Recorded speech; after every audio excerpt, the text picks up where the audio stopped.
ஹல்லேலூயா. இப்போ நீங்கள் பார்க்குறீங்க, ஒரு வாஷிங் மிஷினை பார்க்குறீங்க. வாஷிங் மிஷினுக்கு தேவையான லிக்விட் உள்ள ஒரு கவரில் நீங்கள் பார்த்துட்டு இருக்கீங்க. இதுக்குள்ள லிக்விட் இருக்கு. இந்த லிக்விட் தீர்ந்துருக்கு. நல்லா புரிஞ்சுக்கோங்க, இந்த பூமியில் சாதாரணமாக நம்ம வாஷ் பண்ணி போடுறதுக்கு வாஷிங் மிஷினுக்கு இந்த லிக்விட் தேவைப்படுது. கையில் துவைச்சாலும் ஒரு சோப்பு தேவைப்படுது. எதுக்குன்னா அழுக்கை எடுக்கிறதுக்கு.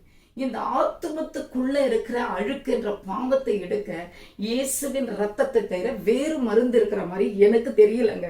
ஒருவேளை உங்களுக்கு தெரிஞ்சா அதுக்கு நான் பொறுப்பும் இல்லை. இயேசுவின் ரத்தம் மட்டும்தான் அதுக்கு சரியான ஒரு விடை, சரியான ஒரு மருந்து. இந்த மருந்தை இந்த பூமியில எடுக்காம தவறிட்டோம்னா, இன்றைக்கு நான் சொல்றது உங்களுக்கு கிண்டல் கேலியா கூட இருக்கலாம். ஒரு நாள் வரும், கண்ணை மூடின பிறகு ஐயோ அந்த இயேசுவின் ரத்தத்தை நான் எடுத்துக்கிட்டு என் பாவத்துக்கு மருந்தாக பயன்படுத்தாம போனேன்னு திங்க் பண்ண வேண்டியிருக்கும். அந்த நாள் பிரயோஜனமற்ற நாளா மாறிடுங்க.